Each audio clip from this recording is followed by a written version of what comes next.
अध्याय 4। हुजूर महाराज चरण सिंह जी। प्रारंभिक जीवन। हुजूर महाराज चरण सिंह जी सरदार हरबंस सिंह जी के सबसे बड़े सुपुत्र तथा हुजूर महाराज सावन सिंह जी के पौत्र हैं। आपका जन्म 12 दिसंबर 1916 को अपने ननिहाल मोगा में हुआ। बचपन से ही हुजूर बड़े महाराज जी का आपके साथ बहुत प्यार था। आपके जवान होने के बाद तो हुजूर को आपकी योग्यता और बुद्धिमानी पर विश्वास बढ़ गया और कई बार महत्वपूर्ण कार्यों के बारे में आपसे सलाह लिया करते थे। महाराज चरण सिंह जी ने भी कभी उन्हें सिर्फ दादाजी ही नहीं समझा, बल्कि परमपिता परमात्मा का रूप मानकर उनकी हर आज्ञा का पालन करना और उनकी रजा में राजी रहना अपना पहला फर्ज समझा। सन 1920-21 में जब आपकी आयु लगभग 4-5 वर्ष की थी, हुजूर बड़े महाराज जी ने आपको अपने पास डेरे बुलवा लिया। सतगुरु की संगति में, उनकी प्रेम भरी देखरेख और डेरे के रूहानी वातावरण में आपकी बाल्यावस्था तथा किशोरावस्था बीती। डेरे में रहते हुए ही आपने प्राथमिक और माध्यमिक शिक्षा प्राप्त की। इस प्रकार बचपन में ही हुजूर बड़े महाराज जी ने आपके अंदर रूहानियत की वह ज्योति जागृत कर दी, जिसे आगे जाकर देश विदेश में प्रकाश और जागृति का प्रसार करना था। डेरे आने के कुछ ही दिनों के बाद हुजूर बड़े महाराज जी ने आपको शब्द धुन बख्शी और प्रतिदिन कुछ समय अभ्यास में बैठने का हुक्म दिया। आप उस छोटी उम्र में भी रोज नियम पूर्वक अभ्यास को समय देते थे। बचपन से ही आप शांत, गंभीर और खुश मिजाज थे। जिस महान जिम्मेदारी को आगे जाकर संभालना था, उसकी योग्यता के लक्षण आप में शुरू से ही थे। डेरे में कई अभ्यासी सत्संगियों को तो उन दिनों भी पता था कि आगे चलकर आप डेरे के प्रबंध और संगत की रहनुमाई का कार्य करेंगे। श्री बाबूराम टेलर मास्टर अपना यह अनुभव कभी कभी सुनाया करते थे। ध्यान दें कि श्री बाबूराम टेलर मास्टर बाबा जयमल सिंह जी महाराज के सत्संगी थे। अभ्यासी और प्रेमी बुजुर्ग थे। पिछले कई वर्षों से लखनऊ में सत्संग में पाठ करते थे। कुछ साल पहले चोला छोड़ा है। आपकी आयु 90 वर्ष से कुछ ऊपर थी। एक दिन बाबूराम जी हुजूर बड़े महाराज जी के दर्शन और सत्संग के लिए डेरे आए। उस समय हुजूर ऊपर अपनी कोठी के चौबारे के बरामदे में विराजमान थे। बाबूराम जी ने हुजूर बड़े महाराज जी को माथा टेका और बैठ गए। उसी समय महाराज चरण सिंह जी, जिनकी उम्र उस समय 5-6 वर्ष की होगी, खेलते हुए उधर से निकले। उन्हें देखते ही बाबूराम जी अपनी जगह से उठे और जाकर उनके चरणों में माथा टेककर राधा स्वामी की। बालक के चरणों में इस प्रकार सिर झुकाते देखकर हुजूर बड़े महाराज जी ने पूछा, बाबूराम, यह आपने क्यों किया? इस पर बाबूराम जी ने उत्तर दिया, हुजूर, मुझे तो यही दिखाई देता है। हुजूर बड़े महाराज जी ने मुस्कुराकर फरमाया, बाबूराम, जो तुमने किया वह ठीक है और जो तुम्हें दिखाई दिया वह दुरुस्त भी है।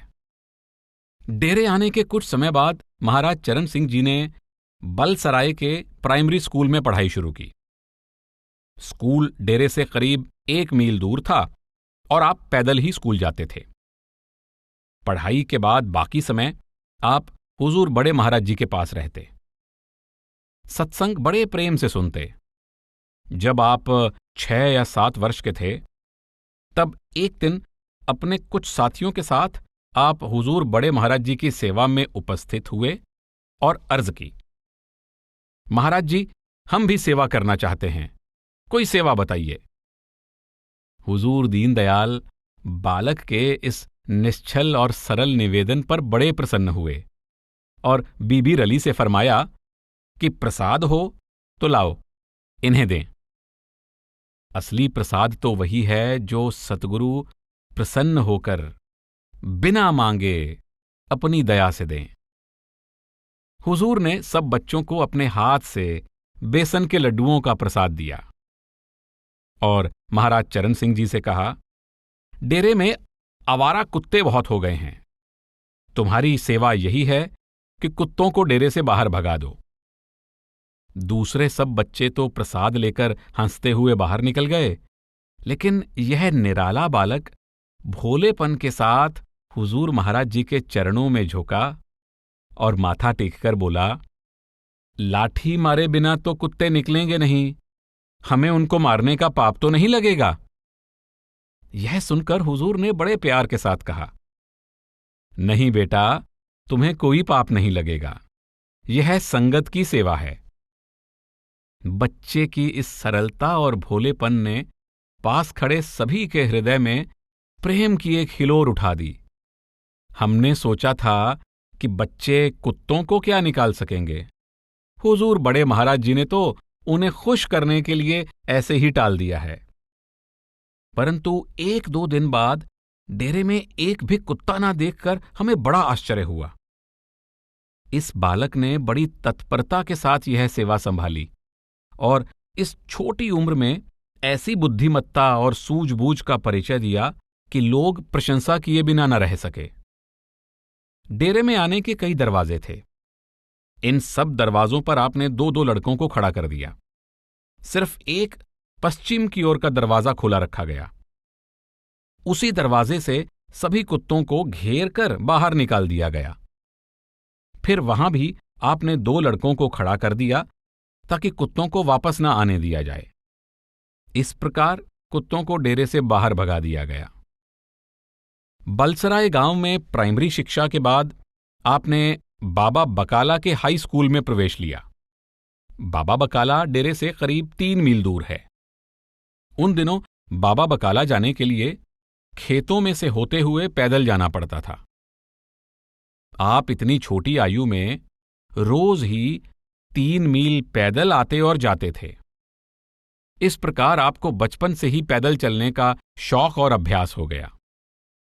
स्कूल के बाद फुटबॉल आदि खेलकर जब डेरे के लिए चलते तो शाम होने लगती और डेरे पहुंचते पहुंचते अंधेरा हो जाता था। सतगुरु दीनदयाल के प्रति प्रेम और शरण की भावना आप में शुरू से ही थी। महाराज चरण सिंह जी कभी कभी फरमाते हैं, गद्दी नशीनी तक मैंने कोई संतमत की पुस्तक नहीं पढ़ी। मेरे लिए हुजूर बड़े महाराज जी ही संतमत थे। उनके वचन, उनके कार्य, वह खुद ही मेरे लिए संतमत के प्रत्यक्ष रूप थे। आपके इन वचनों को सुनकर मुझे हुजूर बड़े महाराज जी के वे शब्द याद आ जाते हैं जो आप सत्संग में अपने सतगुरु बाबा जयमल सिंह जी महाराज के लिए फरमाते थे। मुझे किसी वेद शास्त्र, ग्रंथ पोथी या सत्संग की जरूरत नहीं। मेरे लिए बाबा जी के पत्र ही सबसे ऊंचे ग्रंथ और शास्त्र हैं। महाराज चरण सिंह जी की किशोरावस्था का वृतांत है कि एक दिन हुजूर बड़े महाराज जी ने आपसे पूछा, बरखुरदार, तुम बड़े होकर क्या बनना चाहोगे? पूत, कपूत या सपूत? फिर हुजूर बड़े महाराज जी ने समझाया कि पूत तो वह है जो अपने पिता से मिली दौलत को संभाले रखता है, ना उससे फायदा उठाता है, ना उसे बढ़ाता है और ना गंवाता है। कपूत वह होता है जो अपने पिता से मिली दौलत को संभालना और बढ़ाना तो दूर रहा, उसे बर्बाद कर देता है।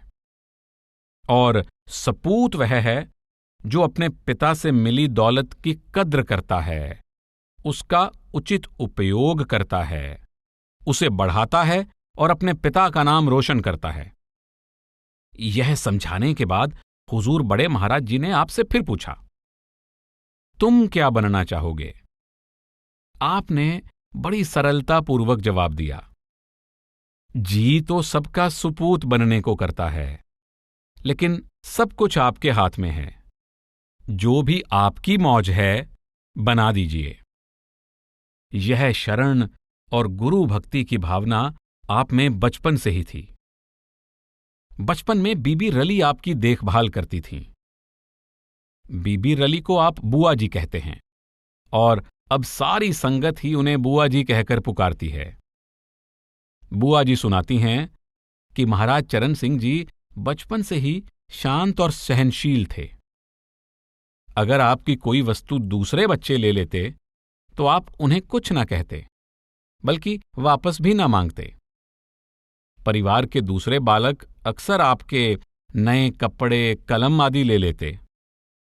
बड़े होने पर जब आपको कैमरा दिया गया तो आप बहुत प्रसन्न हुए, परंतु कुछ दिनों बाद आपका कैमरा परिवार के बच्चों ने ले लिया तो आपने न तो कुछ कहा और न कोई नाराजगी प्रकट की।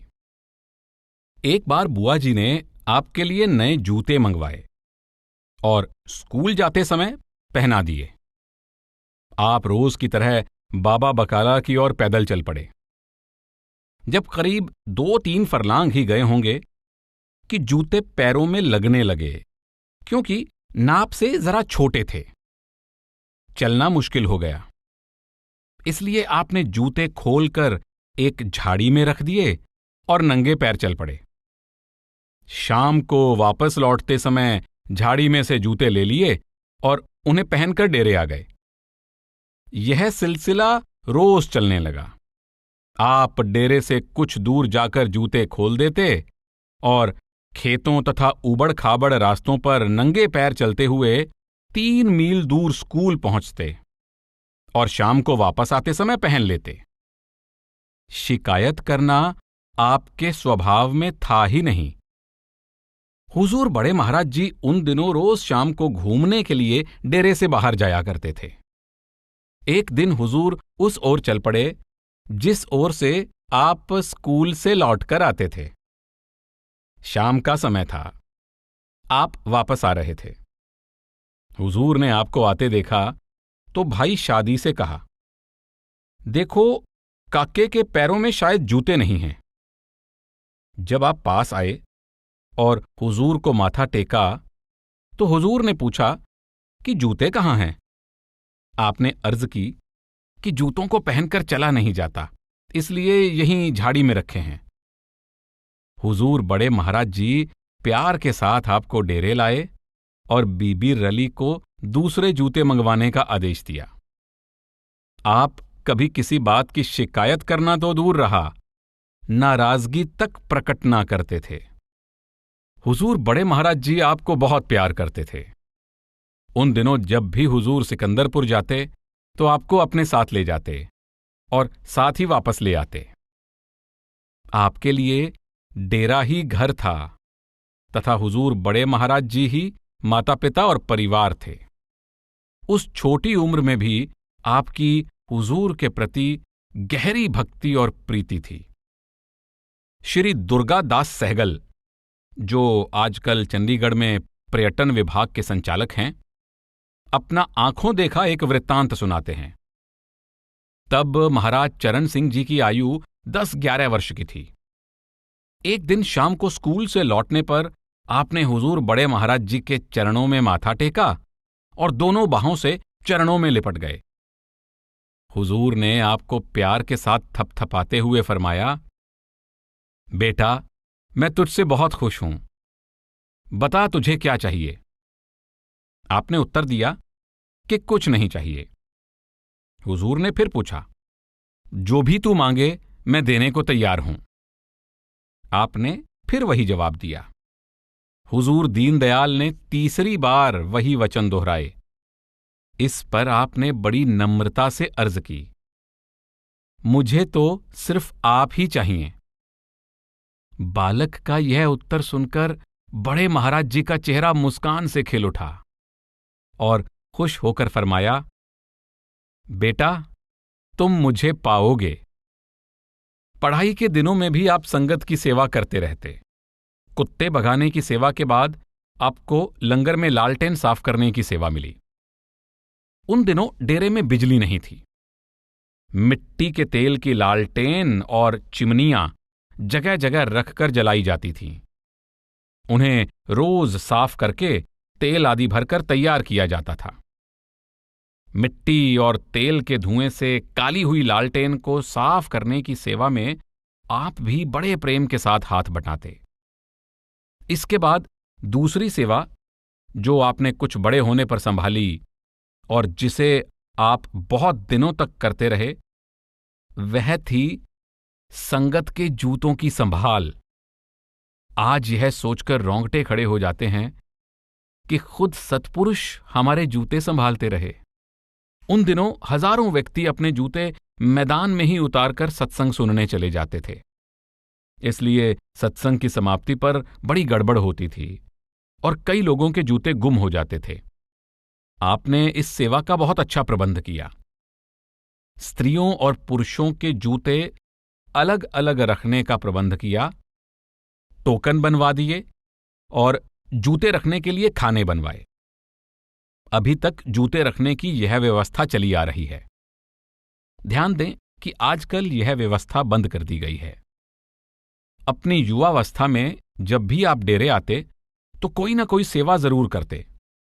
लंगर में आप कई तरह की सेवा करते थे, जिनमें गेहूं, आटे और दालों की भारी बोरियों को उठाकर एक स्थान से दूसरे स्थान पर ले जाना, संगत में भोजन बांटना, पानी भरना आदि सेवाएं भी थीं। संगत तथा दूसरे सेवादारों के प्रति आपका व्यवहार इतना प्रेम और नम्रता से भरा था कि उनको ऐसा न लगता कि आप सतगुरु दीनदयाल के परिवार के सदस्य हैं। कभी कभी कुछ नए सेवादार जो आपको नहीं जानते थे, रुखाई के साथ आपको काम करने का आदेश देते, परंतु आप प्रसन्नता और अनुशासन के साथ उनके हुक्म का पालन करते। 30 जनवरी 1933 को हुजूर महाराज जी ने आपको नामदान देकर उस मार्ग का भेद बताया जिस मार्ग पर लगाकर आपने लाखों जीवों का उद्धार करना था। हालांकि आप अपने अभ्यास के बारे में कभी जिक्र नहीं करते, पर आप नियमित रूप से अभ्यास करते थे।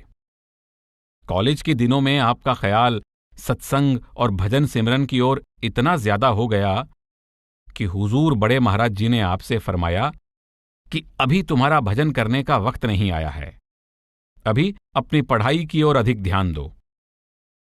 बाद में जब सिरसा में आप वकालत करते थे तो अपने निवास स्थान के पास सत्संग घर की छत पर बनी छोटी कोठरी में जाकर भजन में बैठ जाते और नौकर को आदेश दे देते कि अगर कोई मिलने आए तो कह दे कि आप घर में नहीं हैं। सन 1933 में आपने बाबा बकाला के हाई स्कूल से मैट्रिक की परीक्षा पास की और रणधीर कॉलेज कपूरथला में इंटरमीडिएट प्रथम वर्ष में प्रवेश लिया। कपूरथला में आप प्रोफेसर जगमोहन लाल जी की देखरेख में पढ़ाई करते रहे। कपूरथला डेरे से करीब 20 मील दूर है। इतवार तथा दूसरी छुट्टियां आप हुजूर बड़े महाराज जी के पास डेरे में ही बिताते। गर्मी की छुट्टियों में और जून, जुलाई व अगस्त के उमस भरे दिनों में आप जब भी डेरे आते तो सत्संग में हुजूर महाराज जी पर पंखा झुलाते। यह सेवा आप, आपके पिता सरदार हरबंस सिंह जी और छोटे भाई कप्तान पुरुषोत्तम सिंह किया करते थे। परंतु जब आप अकेले डेरे में होते तो सत्संग के पूरे समय हुजूर पर पंखा झलते रहते। हुजूर महाराज जी कई बार 1.5-2 घंटे का सत्संग फरमाते और आप पूरे समय बगैर रुके पंखा झुलाते रहते। महाराज चरण सिंह जी के बचपन की कुछ बातें जो मेरे अनुभव में आईं, यहां कहना चाहूंगा। एक बात जो मैं कभी ना भूल सकूंगा वह है आपका हुजूर बड़े महाराज जी के चरण दबाने का दृश्य। जब आप और आपके भाई शोती यानी कप्तान पुरुषोत्तम सिंह, जिन्हें हम प्यार से शोती कहकर पुकारते थे, छोटे थे तो कई बार आकर सतगुरु दीनदयाल महाराज सावन सिंह जी के पैर दबाने के लिए बैठ जाते। अपने छोटे छोटे हाथों से दोनों भाई हुजूर के पैर दबाते रहते। उस समय महाराज चरण सिंह जी का मुख अलौकिक खुशी से खिल उठता था। रणधीर कॉलेज कपूरथला से इंटरमीडिएट पास करके आपने गॉर्डन कॉलेज रावलपिंडी में बीए के प्रथम वर्ष में प्रवेश लिया। अपनी उदारता, सहनशीलता और हंसमुख स्वभाव से आप शीघ्र ही अपने कॉलेज में लोकप्रिय हो गए। जो विद्यार्थी आपके मित्र बन गए, आप हमेशा उनसे मित्रता निभाते आए हैं। आपके सहपाठी और मित्र आज भी आपसे वही प्रेम और मित्रता का व्यवहार पा रहे हैं। वे आपके बचपन तथा विद्यार्थी जीवन की कई बातें सुनाते हैं। मेरा पुत्र सुरेश्वर बचपन में काफी समय डेरे में रहता था और आपके साथ खेलता था। वह काफी शैतान और चंचल था। वह कई बार सुनाता है कि आप बचपन में भी बहुत सौम्य और शांत थे। उन दिनों भंडारे के समय संगत के लिए छोटे छोटे तंबू और शामियाने लगाए जाते थे। एक बार बच्चों ने उन पर खेलना शुरू किया। रस्सी पकड़कर शामियानों पर एक ओर से चढ़ जाते और दूसरी तरफ उतार की ओर से फिसल जाते। सेवादार मना करते और अंदर रहने वाली संगत नाराज होती। कभी कभी तंबू फट भी जाते। महाराज चरण सिंह जी भी और बच्चों के साथ थे, परंतु अलग खड़े देख रहे थे। सुरेश्वर तथा दूसरे साथियों ने बहुत जोर दिया कि तुम भी चढ़ो और फिसलो, बड़ा अच्छा लगता है। बहुत कहने पर आप राजी हो गए, परंतु शामियाने के पास पहुंचकर रुक गए और वापस आ गए। सुरेश्वर बताता है कि हम लोग अगर उन्हें किसी शरारत पर मजबूर भी कर देते तो भी वह कोई अनुचित कार्य नहीं कर पाते थे। स्कूल और कॉलेज में खेल के वक्त खूब खेलते थे। हॉकी, फुटबॉल और टेनिस का शौक था और तीनों ही खेलों में आप निपुण थे। कॉलेज में आपके मित्र आपकी चीजें उठा ले जाते, परंतु आप कुछ न कहते। एक बार सिकंदरपुर से कोई व्यक्ति लाहौर आया। घर से आपके लिए बेसन के लड्डुओं का एक डिब्बा उसके हाथ भिजवाया गया था। डिब्बा देखते ही आपने हॉस्टल में अपने मित्रों को आवाज दी और कुछ ही मिनट में सबने मिलकर डिब्बा साफ कर दिया। इसी प्रकार एक बार आपका महीने का जेब खर्च का रुपया सिकंदरपुर से आने वाला कोई सत्संगी ले आया। आप न मिले तो उसने रुपया आपके एक सहपाठी को दे दिया कि आपको दे दे। घर से जब पत्र आया कि आपके खर्च के लिए रुपया एक सत्संगी आपके फलां सहपाठी को दे गया है, तो आपने उससे पूछा कि घर से रुपए आए थे, वे कहाँ हैं? सहपाठी ने जवाब दिया, आए तो थे पर मुझसे खर्च हो गए। इस पर आपने शांत भाव से फरमाया, कोई बात नहीं, अगले महीने फिर आ जाएंगे। इन छोटी छोटी बातों को कहने का मेरा मतलब यह है कि बचपन से ही आप दूसरे बच्चों से भिन्न थे। स्वभाव में गंभीरता, सहनशीलता, उदारता आदि उस समय भी आप में बहुत थी। सतगुरु के प्रति प्रेम और भक्ति, उनकी इच्छा व मौज में रहने की भावना, संगत की सेवा का चाव आदि गुण छोटी उम्र से ही प्रकट हो रहे थे। कभी किसी ने आपके मुख से सख्त लफ्ज नहीं सुने, क्रोध करते और नाराज होते नहीं देखा। आप किसी का दिल नहीं दुखा सकते थे। शुरू से ही आपका स्वभाव औरों से कुछ अलग था, अनोखा था। संतों के गुण और लक्षण आप में बचपन से ही प्रकट हो रहे थे। इन्हीं बातों को याद करके आपकी गद्दी नशीनी के दिन मैंने अपने भाषण में संगत से कहा था कि संत बचपन से ही संत होते हैं। बीए की डिग्री प्राप्त करने के बाद आपने लॉ कॉलेज लाहौर से कानून की डिग्री प्राप्त की और 1942 में सिरसा और हिसार में प्रैक्टिस शुरू की। अपनी प्रैक्टिस की पूरी आमदनी आप अपने सतगुरु हुजूर महाराज सावन सिंह जी के चरणों में लाकर रख देते थे। हुजूर बड़े महाराज जी उसमें से जैसा उचित समझते कुछ रुपया आपको देते, कुछ सेवा में भिजवाते तथा बाकी अपने पास अमानत के रूप में रख लेते। आपकी बुद्धिमानी, सूझबूझ, परिश्रम और सच्चाई के फलस्वरूप कुछ ही समय में आपकी प्रैक्टिस जम गई और आपकी गिनती इलाके के प्रमुख वकीलों में होने लगी। आपके साथी वकील तथा जज भी आपकी ईमानदारी से प्रभावित थे और आपका आदर करते थे। सिरसा में आप शीघ्र ही लोकप्रिय हो गए और कुछ राजनीतिक नेताओं ने 1945 में आपसे चुनाव में खड़े होने का अनुरोध किया। आपने अपने बारे में कोई भी निर्णय अपने सद्गुरु हुजूर बड़े महाराज जी से पूछे बगैर नहीं किया, इसलिए आप हुजूर की सेवा में आदेश लेने के लिए आए। हुजूर महाराज जी ने देखा कि आपके मित्रों और परिवार के सदस्यों की बहुत इच्छा है कि आप चुनाव में खड़े हों, इसलिए आपसे फरमाया कि जैसा उचित समझो कर लो। किंतु बड़े महाराज जी ने तो आपको और ही कार्य के लिए चुन रखा था। जब आपके साथियों तथा कुछ पुराने सत्संगियों ने हुजूर बड़े महाराज जी से इजाजत तथा चुनाव में सफलता के आशीर्वाद के लिए विनती की, तो हुजूर ने स्पष्ट शब्दों में कह दिया कि चुनाव और राजनीति आपका कार्य नहीं है, आपसे बाबा जी महाराज ने कुछ और ही काम लेना है। जून 1943 में हुजूर बड़े महाराज जी ने आपकी सगाई पिसावा, जिला अलीगढ़ के रईस राव बहादुर शिव ध्यान सिंह जी की सुपुत्री के साथ कर दी। हुजूर बड़े महाराज जी इस रिश्ते से बहुत प्रसन्न थे। राव बहादुर शिव ध्यान सिंह जी, जिन्हें हम सब राव साहब कहते थे, बड़े प्रेमी सत्संगी थे। शुरू से धर्म कर्म में झुकाव था और पूजा पाठ के शौकीन थे। आप हुजूर बड़े महाराज जी के संपर्क में आए, सत्संग सुने और नाम ले लिया।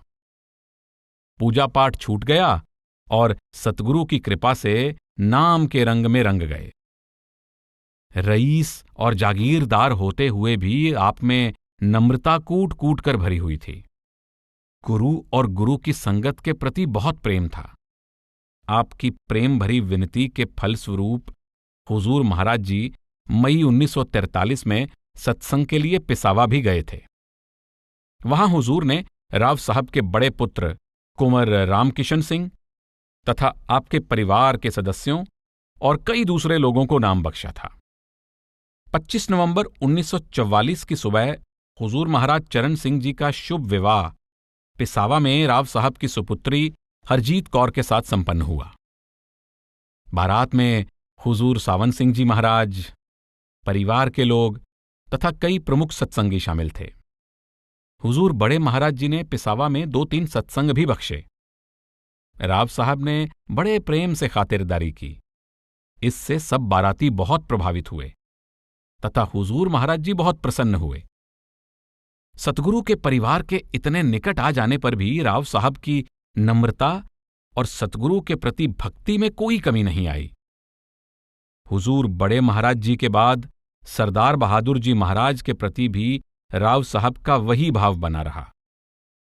जब अक्टूबर 1951 में महाराज चरण सिंह जी ने सतगुरु पद का भार संभाला, तो राव साहब ने बगैर किसी संकोच या दुविधा के आपको सतगुरु के रूप में स्वीकार किया और कभी उन्हें अपने दामाद के रूप में नहीं देखा।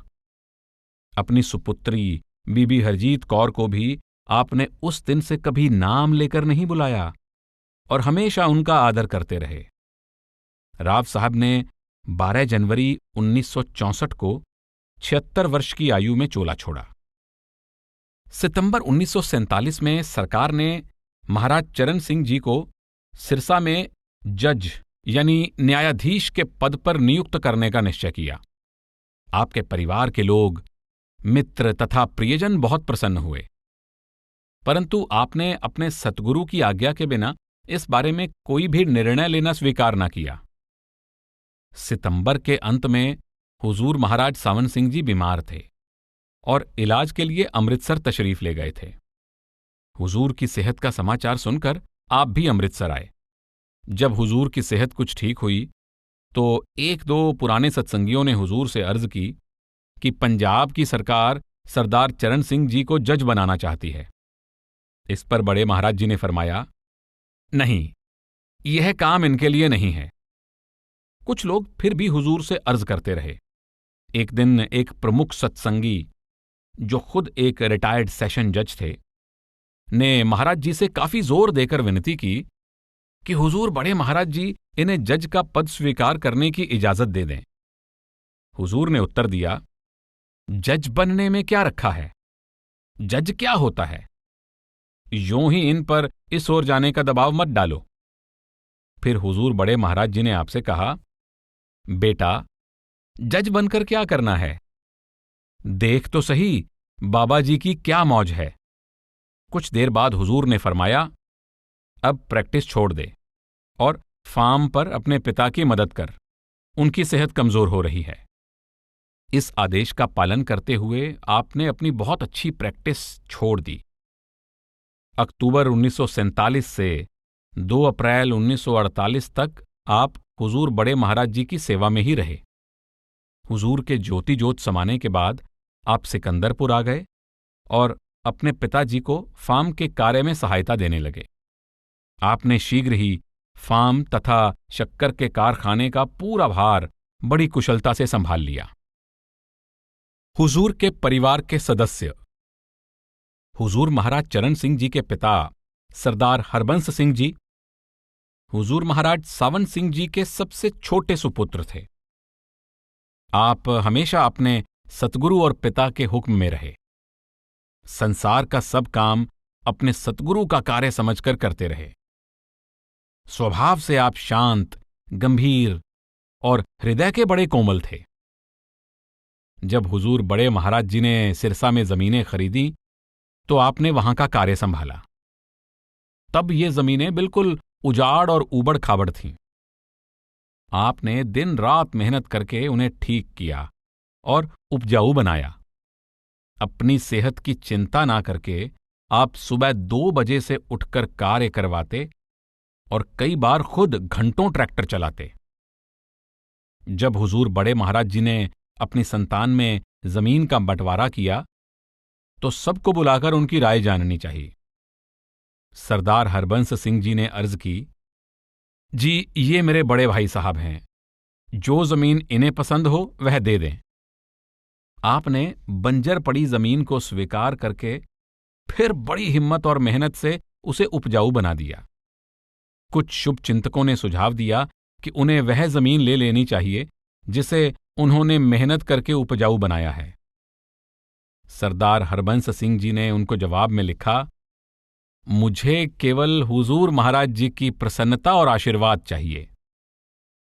जमीन की पैदावार में से आप शुरू से ही बहुत सा अनाज, गुड़, चीनी आदि ट्रकों में लादकर डेरे सेवा में भेजते रहे। जब हुजूर बड़े महाराज जी सिकंदरपुर में तशरीफ लाते तो संगत भी साथ ही आ जाती और सरदार हरबंस सिंह जी के यहां ठहरती। कई बार इनकी संख्या 200 तक होती थी। सरदार हरबंस सिंह जी और उनकी धर्मपत्नी माता श्याम कौर यानी महाराज चरण सिंह जी की माता बड़े प्रेम से उनका स्वागत और सत्कार करते। सरदार हरबंस सिंह जी का पूरा जीवन एक संत और तपस्वी जैसा था। आपने कभी सतगुरु के हुक्म को नहीं टाला। हर कार्य उनसे आदेश लेकर करते रहे। जब सरदार बहादुर महाराज जी गद्दी पर आए तो उन्हें भी अपने सतगुरु दीनदयाल सावन सिंह जी महाराज का रूप ही समझा और अपना हर कार्य उनसे उसी प्रकार पूछकर करते रहे। आप उसी प्यार और भक्ति के साथ उनसे सिकंदरपुर पधारने की विनती करते और उन्हें अपना सतगुरु तथा अपने परिवार का मुखिया मानकर उनकी सेवा करते। जब सरदार बहादुर जी महाराज ने आपके बड़े पुत्र सरदार चरण सिंह जी को जानशीन बनाया, उस समय सरदार हरबंस सिंह जी का स्वास्थ्य कमजोर हो गया था। शरीर तथा जोड़ों में दर्द रहता था। फार्म तथा शुगर मिल का पूरा काम आप महाराज चरण सिंह जी के हवाले कर चुके थे। पुत्र को सतगुरु पद का भार मिलने का मतलब यह हुआ कि सारी जिम्मेदारी फिर से आप पर आ गई। लेकिन आपने सतगुरु के आदेश के आगे सिर झुका दिया। जब महाराज चरण सिंह जी आपकी बढ़ती उम्र और बिगड़ती सेहत को देखकर कुछ चिंतित हो उठे तो आपने उन्हें हौसला बंधाया और इस भार को निश्चिंत होकर स्वीकार करने की प्रेरणा दी। जिस प्रकार आपने अपने पिता को पिता नहीं बल्कि हमेशा सतगुरु समझा, उसी प्रकार गुरु गद्दी पर विराजने के बाद पुत्र को भी पुत्र भाव से नहीं देखा। सन 1956 में सरदार हरबंस सिंह जी का स्वास्थ्य बहुत कमजोर हो गया। जुलाई के भंडारे के बाद आप डेरे में बीमार हो गए। एक दिन आपको बहुत तकलीफ थी और जब महाराज चरण सिंह जी आपके पास थे, आप बोले, तकलीफ बहुत ज्यादा है। महाराज जी ने फरमाया, चाचा जी, आप तो सब समझते हैं, बेहतर तो यही है कि इसे सह लिया जाए और भुगतान चुका दिया जाए, बनिस्बत इसके कि इसका हिसाब चुकाने के लिए फिर जन्म लिया जाए। उस दिन के बाद आपने तकलीफ की शिकायत नहीं की। ध्यान दें कि पिता के छोटे भाई को चाचा जी कहते हैं। भारत में संयुक्त परिवार में बच्चे अपने माता पिता को उसी तरह संबोधित करते हैं जैसे अन्य बच्चे करते हैं। कुछ दिनों के बाद सरदार हरबंस सिंह जी ने हुजूर महाराज चरण सिंह जी से कहा, मुझे यहां रहने की कोई इच्छा नहीं है, अब मुझे ले चलो। इस पर हुजूर महाराज चरण सिंह जी ने फरमाया, जब हुजूर बड़े महाराज जी ने देह त्यागी थी, तब क्या आप कई दिनों तक उदास नहीं थे? इस पर सरदार हरबंस सिंह जी, जो हुजूर बड़े महाराज जी के सबसे छोटे सुपुत्र थे, ने कहा, हां, वाकई मैं था। महाराज चरण सिंह जी ने फरमाया, फिर आप मुझसे ले चलने के लिए क्यों कहते हैं? चोला छोड़ने से 3-4 दिन पहले सरदार हरबंस सिंह जी ने अपनी पत्नी श्याम कौर जी से कहा, मैंने बच्चों को सब कुछ दे दिया है, सिर्फ 15 रुपए मेरे पास हैं, 10 रुपए सेवा में दे देना। फिर कुछ देर के बाद बोले, और यह 5 रुपए बढ़ई भगत सिंह को देना।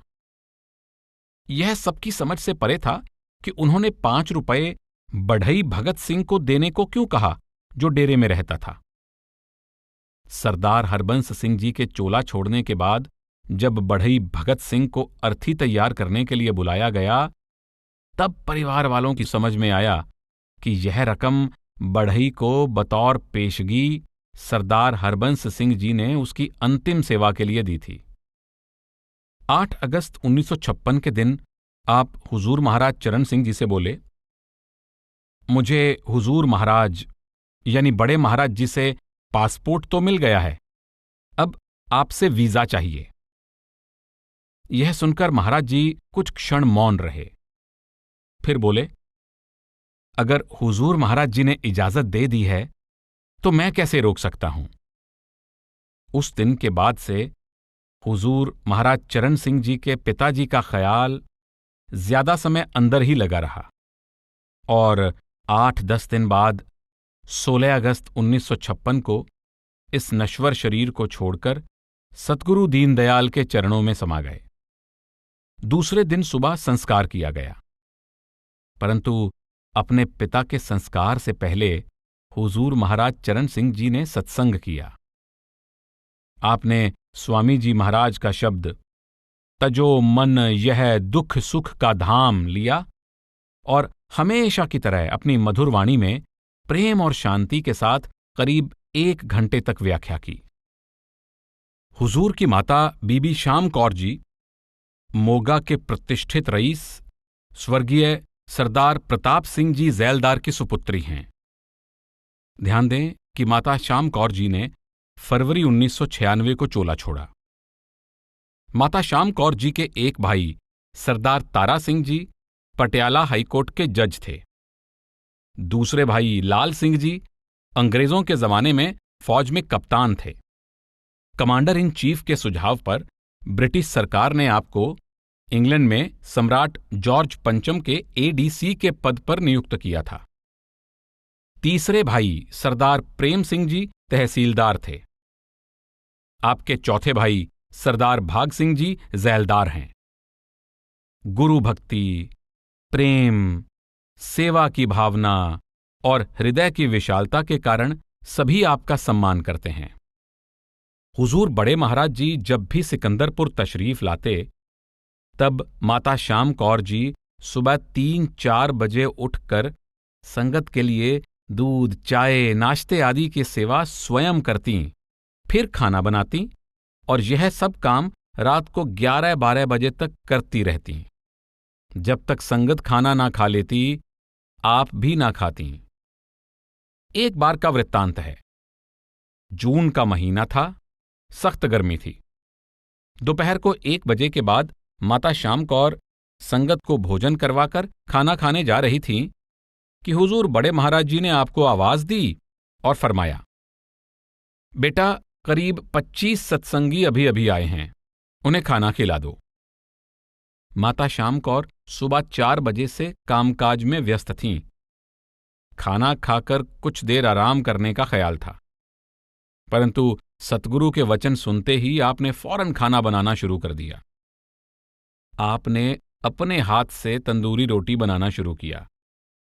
उस सख्त गर्मी में तंदूर के पास खड़े रहना तक कठिन था, परंतु आप बड़े प्रेम के साथ रोटी बनाने लगीं। आप रोटी सेकती जातीं और माता किशन कौर जी उन्हें घी से चुपड़ती जातीं। खाना तैयार करके आपने संगत को बड़े प्यार और सत्कार के साथ भोजन कराया। जब सब खाना खा चुके, तब आपने करीब 4 बजे भोजन किया। जब चौके से बाहर आईं, तो हुजूर बड़े महाराज जी ने आपको बुलाकर फरमाया, बेटा, तेरी सेवा और प्रेम से मैं बहुत खुश हूं। तेरा भंडार हमेशा अखुट रहेगा। बाबा जी महाराज की दया मेहर तुझ पर हमेशा रहेगी। सेवा और प्रेम का यही भाव माता श्याम कौर में अभी तक है, और इस अवस्था में भी आप सिकंदरपुर में आने वाली संगत की सेवा का पूरा काम अपनी निगरानी में करवाती हैं। माता श्याम कौर जी कृपा, करुणा और प्रेम की मूरत हैं। एक परम संत की पुत्रवधू और दूसरे महान सतगुरु की माता में जो मानवता, उदारता और नम्रता के गुण होने चाहिए, वे आप में भरपूर मात्रा में मौजूद हैं। हुजूर के छोटे भाई कप्तान पुरुषोत्तम सिंह भी शांत स्वभाव और गंभीर हैं। आप BA LLB पास करने के बाद सेना में भर्ती हो गए और कप्तान का पद प्राप्त किया। जब हुजूर पर गुरु गद्दी की जिम्मेदारी आ गई, तो आपने सेना में अपने उज्ज्वल भविष्य की चिंता ना की और समय से पहले रिटायर होकर सिकंदरपुर आ गए। आप मेजर का पद प्राप्त करने वाले थे। समय से पहले त्यागपत्र देने के कारण आपको पेंशन ना मिल सकी और बहादुरी का वह पुरस्कार भी ना मिल सका जो फौजी हाई कमांड के आदेशानुसार आपको पेंशन के साथ मिलने वाला था। एक बार रावलपिंडी रेलवे स्टेशन पर एक सिपाही ने लोगों पर गोलियां चलानी शुरू कर दी थीं। कप्तान पुरुषोत्तम सिंह ने बड़ी बहादुरी से निहत्थे ही उसका सामना करके उससे भरी बंदूक छीन ली। इस साहसपूर्ण कार्य में आपके शरीर पर कई घाव आए और कई दिन तक अस्पताल में रहना पड़ा। आप सिकंदरपुर में रहकर फार्म का कार्य बड़ी कुशलता से संभाल रहे हैं। हुजूर के सबसे छोटे भाई सरदार जगजीत सिंह का देहांत युवावस्था में ही अगस्त 1948 में हो गया था। आप प्रसन्नचित्त, नेक व होनहार युवक थे। आपको नाम नहीं मिला था। अंतिम दिनों में आपको नाम प्राप्त करने की तीव्र इच्छा थी। आपके देहांत के 1-2 दिन पहले आपको हुजूर बड़े महाराज जी ने अंदर दर्शन दिए और नाम प्रदान किया। हुजूर की 4 बहनें हैं, जिनके नाम हैं बीबी सतनाम कौर, बीबी गुरनाम कौर, धर्मपत्नी कर्नल तेजिंदर सिंह सिद्धू, बीबी महिंदर कौर, धर्मपत्नी सरदार गुरमुख सिंह ढिल्लों और बीबी बलजिंदर कौर, धर्मपत्नी ब्रिगेडियर प्रीतपाल सिंह मान। सबसे बड़ी बहन बीबी सतनाम कौर के पतिदेव का देहांत हो चुका है। इनके एक पुत्र और एक पुत्री हैं। हुजूर महाराज चरण सिंह जी की धर्मपत्नी बीबी हरजीत कौर पिसावा के प्रसिद्ध रईस व प्रेमी सत्संगी राव बहादुर शिवध्यान सिंह जी जिनका वर्णन पहले हो चुका है, की पुत्री हैं। आप नेक, बुद्धिमान और सरल स्वभाव वाली हैं। जब हुजूर को सरदार बहादुर जी महाराज ने अपना जानशीन बनाया, उस समय बीबी हरजीत कौर की आयु लगभग 24 वर्ष की थी और गोद में 6 महीने का पुत्र था। उस समय पति का अचानक परमार्थ में जीवन अर्पण करना बहुत कठिन परीक्षा थी, लेकिन आपने बड़े साहस, दृढ़ता और गंभीरता से सतगुरु की आज्ञा के आगे सिर झुका दिया और तपस्यापूर्ण जीवन बिताना स्वीकार किया। उस समय आपका ख्याल करके सब घर वालों का दिल दहल जाता था, परंतु आपने अर्ज की, मैं नहीं चाहती कि सतगुरु के हुक्म के पालन में और संगत की रहनुमाई की इस जिम्मेदारी को मंजूर करने में आपके मार्ग में बाधक बनूं। आप निस्संकोच महाराज जी के आदेश को स्वीकार करें। संगत के प्रति आप में सेवा का भाव प्रशंसनीय है। घर का कार्य तथा बच्चों की देखभाल करते हुए भी आपने प्राकृतिक चिकित्सा का अध्ययन किया, परीक्षाएं पास की और हुजूर की इजाजत से डेरे में एक नेचर क्योर अस्पताल खोला है। इस अस्पताल में सेवा भाव वाले प्रशिक्षित सेवादार सेवा करते हैं। इलाज के लिए 40-50 मरीज रोज आते हैं और आपकी प्रेम भरी सेवा और योग्यता का लाभ उठाते हैं। हुजूर के 2 पुत्र और 1 पुत्री हैं। पुत्र हैं सरदार जसबीर सिंह और राणा रणवीर सिंह। दोनों पंजाब में उच्च शिक्षा प्राप्त कर रहे हैं। सुपुत्री निर्मलजीत कौर ने BA तक शिक्षा प्राप्त की है। इनका विवाह दिल्ली के प्रसिद्ध व्यापारी परिवार में सरदार भाई मोहन सिंह के सुपुत्र डॉक्टर सरदार परमिंदर सिंह के साथ हुआ है। डॉक्टर परमिंदर सिंह बुद्धिमान, नेकदिल और विनयशील नवयुवक हैं और एक अच्छे सत्संगी के गुणों से भरपूर हैं।